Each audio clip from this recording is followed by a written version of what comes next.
If hotel impact is the uh, major factor other than cultural relevance, marketing is the third tier of this. You can have the best exhibits, you can have the best concerts, you can have the best programming, and then nobody knows about it. Well, then it's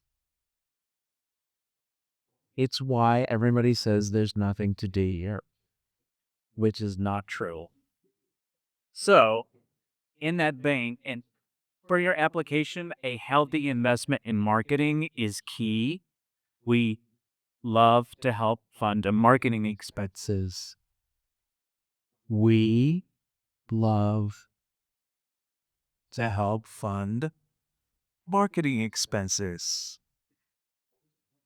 So, with that, uh, I have asked Jenny for backstage event marketing, to put together a panel of global marketing experts to talk about how best you could get your message out, not just to the cultural tourists who are very important, but the byproduct of this is that it benefits our entire community.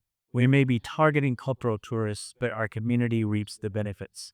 So, with that, I'm going to introduce Judy for backstage event marketing. Thank you, Randy. And then just to piggyback off of Randy, one of the famous industry quotes that I love is you can't sneak into town and have a sold out show. So keep that in mind. If you want people to come, you gotta let people know. So I am the owner of Backstage Event Marketing, a marketing agency that is a full service agency that supports both the arts and entertainment industries of Midland and Odessa. So Odessa Arts is one of my clients, and we're celebrating 3 years together. So it's been wonderful.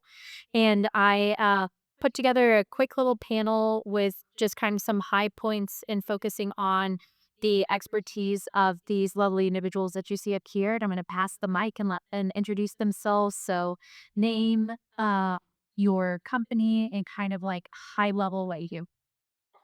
Awesome. So I'm Ryan McGuire with Armic Systems. We're a digital advertising agency here. I'm our strategist, and we have 4 other people on the team to help with web development, social media, organic content production, and advertising, really the entire gamut of representing your organization online. And I'm Ashley Boyers. I work with Discover Odessa, marketing and communication specialists, and our job is to market to visitors as a destination marketing organization, highlighting the things to do in Odessa. I'm Ryan Shuchek. I'm the owner of 40 Bulls Marketing, digital strategist, digital marketer. I'm also the creator of Best Midland, primarily podcast, but it's also a local directory for businesses, organizations, nonprofits, and events. We'll leave the mic with Ryan. Okay. So we're going to go into some group questions. So, and each panelist will be able to answer them. So first question is, many small organizations and artists are wearing a lot of hats, as we all know. And if they only have time to focus on one marketing tool, be it their website, social media, email newsletter, where do you recommend that they focus first and why? As a social media guy for the past 15 years, I'll say social media, mainly because it's the fastest way to get yourself in front of your potential clients and customers. Websites are less and less valued these days, although you need to have them. But first and foremost, it's probably a social media. I would follow on that. Social media is a very good platform to use, as well as your website. It's kind of like your foundation. If people are looking for like the date for that next year, it's always good to just update that. Use that as like your building platform, and then use social media as like a C4. I have the privilege of going third, so everything I say sounds derivative. But website, you need to have it. But I would say if you were in the crosshairs and you've got one platform to focus on, it to be your social media to get the message out quickly, to ensure that you're communicating in a place that a lot of people are referring to for their source of information. And then just adding to that, I would also choose a platform where your people are on. So those, it's fun to do TikToks. Maybe you don't think that's fun to be on camera, which I get that too. You want to be able to where your people who are going to come to your events are. So be that Instagram, Facebook, TikTok, what have you, and then let everything else be secondary. So that would be my only additional advice there. I'm going to start with Ryan McGuire for the next question. What are some free and low cost tools that you swear by in your day to day marketing work? That's awesome. I would say, and this is an obvious one for probably everybody in the room, but we still use Canva a lot. And that sounds wild for a creative agency. We have Adobe Illustrator and we use Photoshop and we do all the big things, but sometimes Canva is just the answer to get something out the door when we need it done.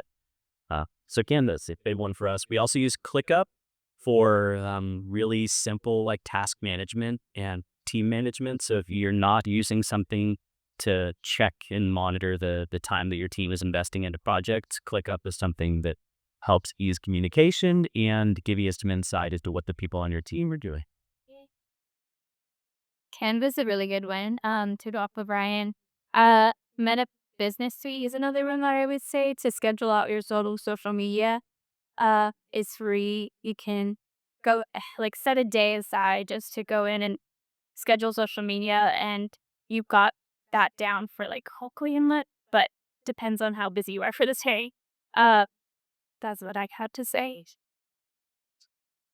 Great tools. I would say I'm an AI guy through and through. I probably use 20 to 30 different AI programs on it, which is AI guy. Um, Obviously ChatGPT, but obviously they're built off of GPT, that structure. But one of my favorite AI tools sits in your browser, and it's called harpa.ai. And so depending on whatever you're browsing at the moment, you can use built-in AI prompts to. I mean, you basically have an expert, at your a copywriter, an analyst, a strategist, and there's just a number of things. So that's probably the tool that I use the most. And one more time, what does that call? It's called Harpa, HARPA.ai, and it's based on ChatGPT. So you have to have a ChatGPT account, and then it's basically like a Chrome plugin for your browser. Cool.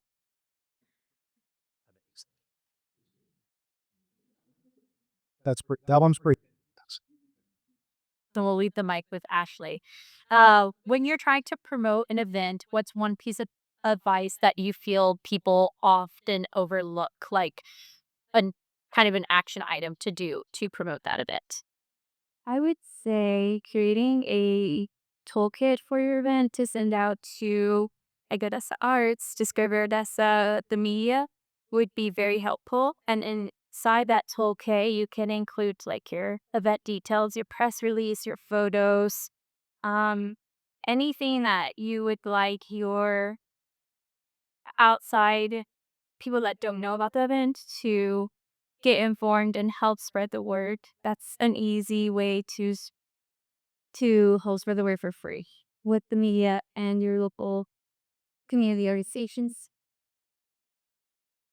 Thank you.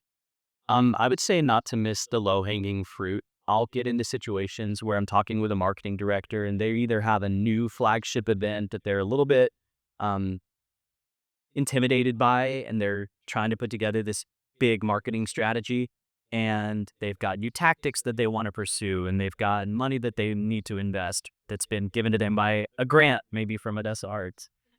And anyway, they'll kind of get in over their head, and I'll look at their strategy, and there's not an email to their newsletter. There's not a personal ask to large donors. There's not activating the board and asking them to get engaged. And those are all fundamental things that we all are likely doing or tend to do that you can miss when you're kind of getting a little too deep into the weeds. So low hanging fruit, keep a checklist of the basics. No matter how long you've been doing it and how much of an expert you are, what you do, you can miss the simple things sometimes. Also, two things. So the events that I sort of see in my feed, things like that, generally everybody focuses on the what and the when. And I think as a storyteller and as somebody who likes to promote, conversations, that kind of stuff, there's not enough. Why should I go? Or what's the story behind the organizations that putting on the event or the story of the event itself? And so I think there's a miss there. At any given time, there's 30 events for fun every single day. They're all saturated and it gets kind of washed over. Second part is as a paid ads guy, as somebody who spent tens of millions of dollars in Facebook and Instagram ads over the last 15 years, there's not enough use spending money to promote your timely events, right? They're just going to get lost in the shuffle on organic social media. So I always like to spend money, but I understand breaking those budgeting time. We're talking about getting grants and stuff like that. So if you want to target your direct audience, the people who are most likely going to show up, they may buy tickets, donate, whatever it may be. It's pay to play these days. Can I ask a second, Polly? Yes. So another thing to have in your little toolbox, especially for Odessa Arts, is if, for example, Joseph, an amazing Technicolor Dream Coat is opening this Friday, then don't assume that Odessa Arts knows that, and we know it because Sam is the musical director, so we get to hear about it every day, and we're excited about it. But don't assume that the staff knows and then can send out that additional email blast. We have tools to help promote your events, but you need to remind us. Don't assume that we know what your opening date is because it was on your grant application back in August and we're now in July, right? So make sure if there's something that you want us to amplify, make sure that's on your checklist. Email Odessa Arts. Hello at odessaarts.org. A new press release. Arts.org. Yes. And so myself and my team handled the newsletter and social media management for Odessa Arts. And so tag us. So one of the grant requirements is to have an Odessa Arts logo on your uh, advertising if you have received funds for that event. And I can't tell you how many times that I've noticed, oh, Odessa Arts logo is on something, but we weren't tagged in it. And then it's a missed opportunity for me to share that. Or we don't receive an email like press release notifying us because I don't always know, and because some of the grantees, as Brady mentioned, this, that, and the other have occurred. So now the funds that we thought we initially applied for are going to have to kind of be repurposed. So I don't necessarily know how that is being repurposed. So just err on the side of caution. Send us over send us information. And then one thing that has been awesome that the LOL Art Museum has done is they've also asked us to be a collaborator on Instagram for the events that Odessa Arts sponsors, and happy to do that. So Odessa Arts is a huge resource for promoting your event between.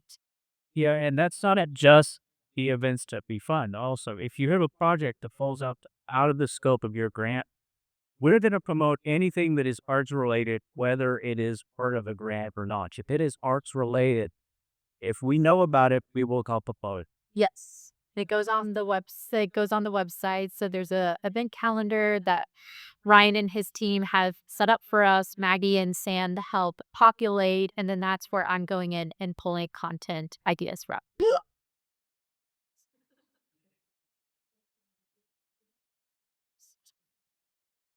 And then I don't know that I can say anything about like promoting events necessarily that these folks haven't already said. I will harp on the thing with Ryan that oftentimes I'll get asked to come in to help promote an event. And then I ask a simple question: have you already e-blast your members that are literally the 100% your audience? And they have not done that yet. So, is start with your members organization first, and then use, as you're building these grants, set aside the opportunity to ask for advertising dollars so that way you just have that planned and Maggie is a great resource too to kind of help as you're putting that together, what that marketing budget can look like. So next and last question for the group, and then we'll go into individual questions, and then there'll be an opportunity to have a Q&A, is where do you stay inspired and update on marketing trends? Are there podcasts, books, YouTubers that you look to that you would kind of recommend? Because echoates what Ryan Shuchuk said, we are at a level where there are so many events happening in Midland, Odessa that we have to stand out. So that storytelling component is huge. And where are you looking for inspiration, even if it's local? Please do share. Awesome.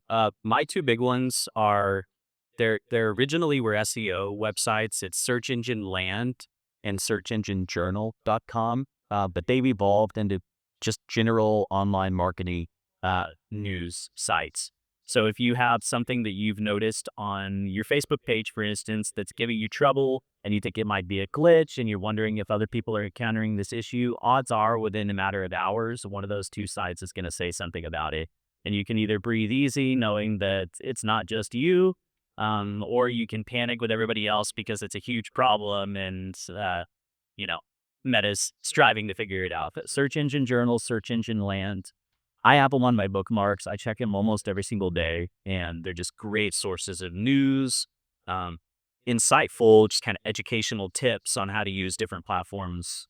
Yeah, they're great.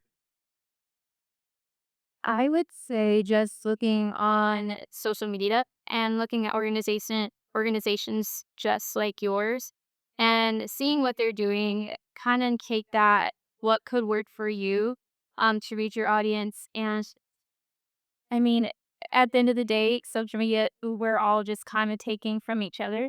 So it's okay to copy, but make it your own in your own voice for sure.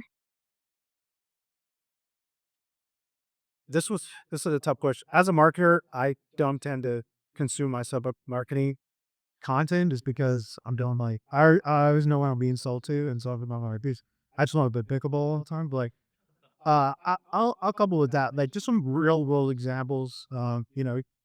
These social media algorithms are smarter than all of us combined, and they know what you want to see. And so I would say just like if something catches your eye that makes you stop scrolling and stuff like that, like take notice of that. Like take some mental notes of that. You go, all right, what was interesting about that?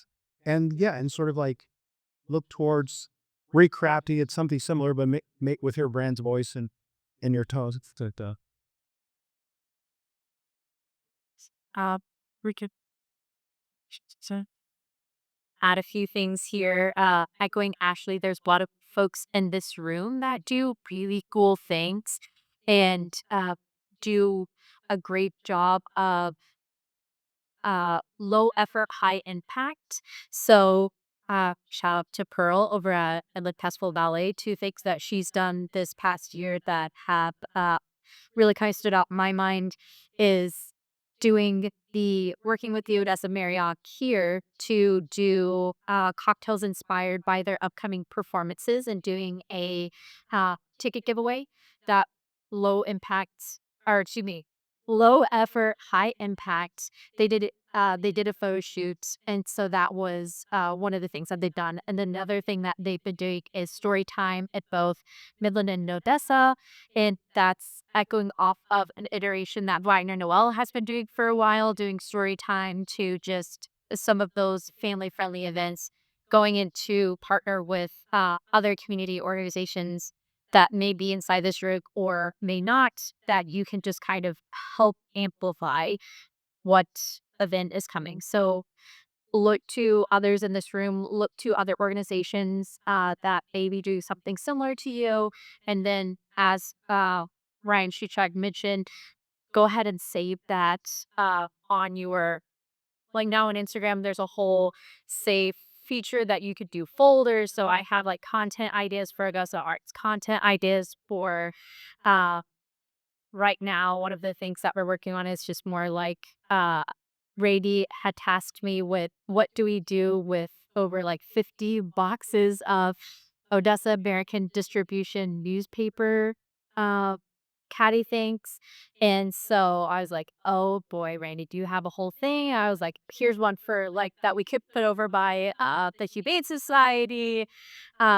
For that would be like for dog lovers. Here's a art exhibit that we could do for this and that." So uh really finding where you can stop the scroll and save that. And then when you're going to provoke your next event, you're looking for those saved things that you can just kind of build off of.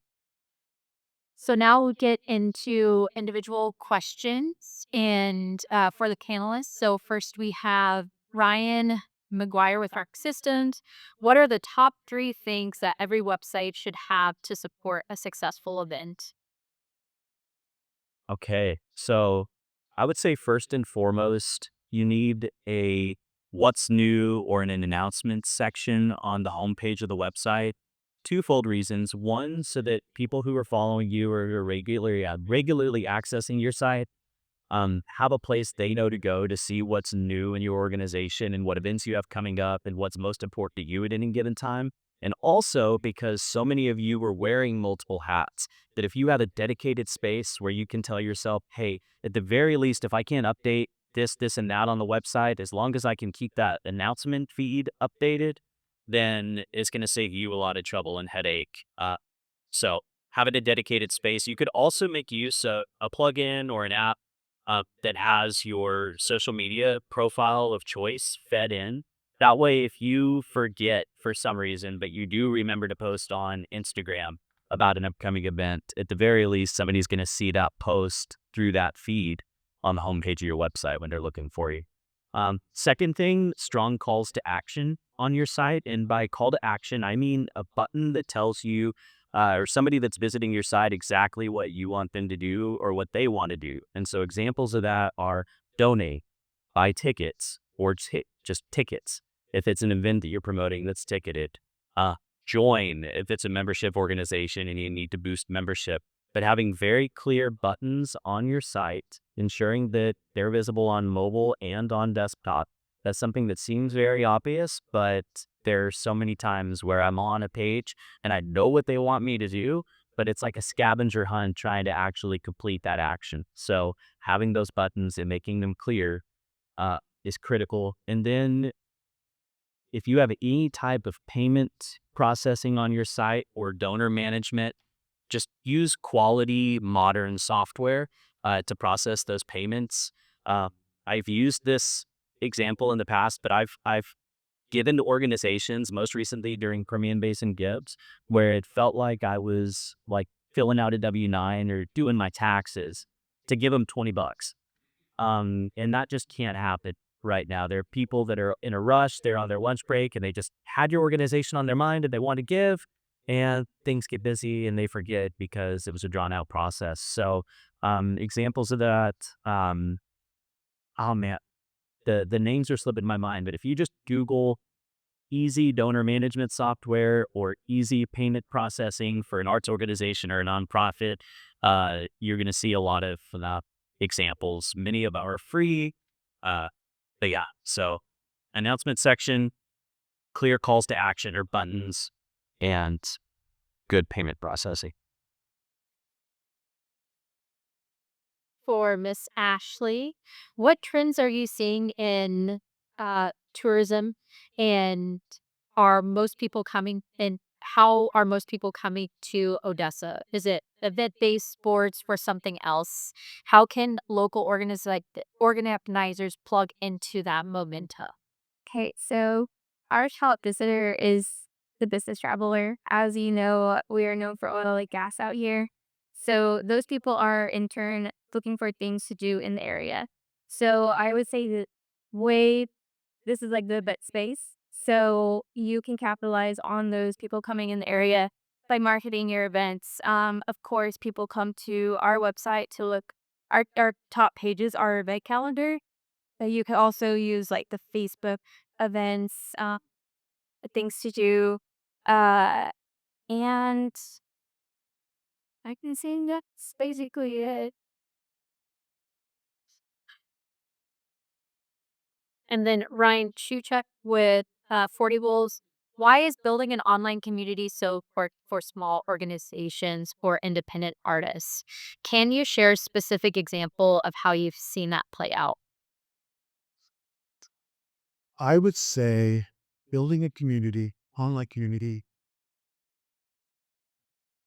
first and foremost, it builds trust with your organization and loyalty long term.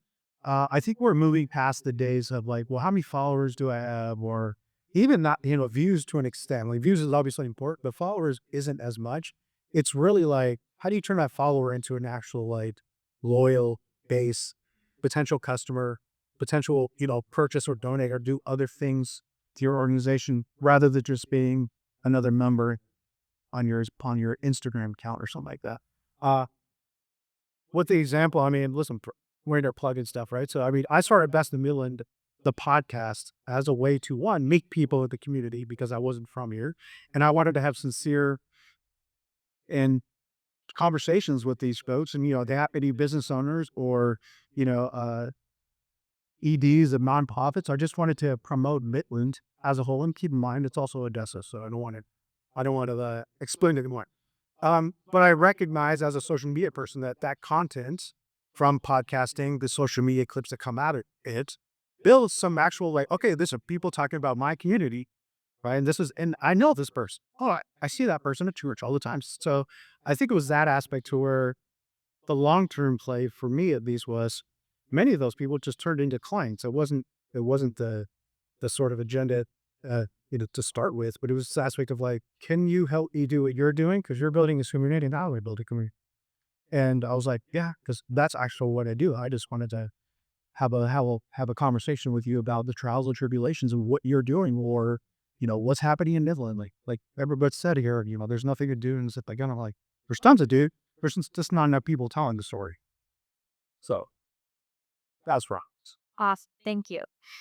So now we do have, I'll look to Randy for how many minutes, but we have 4 minutes to give, uh, open it up for audience questions. So just kind of marking in general. Yes. And this OG for anybody, but how often in your different industries, for social media specifically, are you posting to kind of balance being relevant, not getting lost in the weeds, but not oversaturating and crossing that line of being your audience says too much? Uh, how do you balance how you suggest and maybe what type of content also faced that?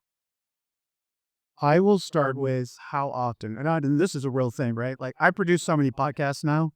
That's my primary, I guess, business. I guess is content. I haven't produced any of my best of Midland content in months. That being said, the content I still will average 60 to 100,000 views a month based off all the content I've already produced. And so I think it's not a matter of how often you're posting; it's what you're posting. It it doesn't have longevity, right? And so for me in this world today, it's all video. And in my role, it's conversational video. You're never going to see me dancing on TikTok. It's just not for me, right? So I think it's what is the content isn't of value, and also is it of value over time, or is it just like, well, it's a trend right now, and it'll have a pretty short shelf life. So I will also say like hashtags and the caption and the time of day and what music did I add to it. In my world, none of that matters. It's how much content can you produce. The reason why I do podcasting is because I can create a month's worth of content from 1 hour instead of waking up every morning and going, I hate to post something, but I don't know what to post, and it's going to have no strategy, but I have to get something out there, and that stuff's going to tank immediately. So I would just go like, it's a reps game. How much can you produce? It- That's a rep. Yeah, I would piggyback off of that and saying a collie is really good. We are working with a Whitney. She does our contract on marketing, so she does really great quality videos, and that's where we get the most views is our reels. Um, as opposed to our like Instagram photos, we tend to see more engagement on reels because they continue to keep going. Uh, And it also depends also the time of the day you post. Just really take all that into consideration. I want to add meta platforms, which are kind of predominant social in the Permian Basin. So Facebook, Instagram, what we found works best is 5 to 6 times per week on each platform. For our standard, like our nonprofit organizations, our arts organizations, uh, and even some just general like for profits. Um, Minimum that we recommend is twice per week on each Facebook and Instagram. Kind of similar on LinkedIn. Just to kind of have that heartbeat and people know that you're still active, you're touching base with them. So I would strive for that 5 to 6 if possible. To be honest, we have about 30 clients that we either consult with or produce content for, and we've got 5 that actually publish 5 or 6 times a week. Um, the remainder are once or twice a week. Uh, so that's in our experience. And also, you have to be mindful of your region. For our region specific, people that are only advertising or trying to market to the Permian Basin, gallery posts tend to do best on both platforms. We've yet to have Reels take off for any client that doesn't have a broader audience. We have a hotel that kills it with Reels, but they're advertising and marketing to essentially the entire world. So they don't care who's engaging. Yeah, it's ours. And then we have time for one more question, Miss Violet. Has and this is probably for Randy. Yeah. Has Grisel's $10,000 brand fizzled out, or do you manage some of those? That's a good Brian. So we do IH 2 of those currently, and we've consulted with 2 other regional nonprofits with their grant. And the issue that we find locally is that unless you are a nonprofit organization that it can serve or accept donations from really anywhere in the country, you're going to get a very small sliver of that $10,000 per month that you're eligible for. Really, the only exception is if you're in a large metro like Houston. We looked at an account out there. They're regularly getting the 10K a month, and it's simply because of the number of people they're serving. For pay search. Yeah, but the Google ad grants, pay search. Yeah, yeah, of course. That's all the time that we have. Thank you so much for lending your ears. Can I say one thing? Just at the nice have, like, start to focus on, if you can, long form content as well, not just reels and TikToks. If you're not taking advantage of YouTube, like, please consider that. Like, YouTube's a game. It just takes a different strategy. But if you're not using YouTube, you're missing out. Thank you all.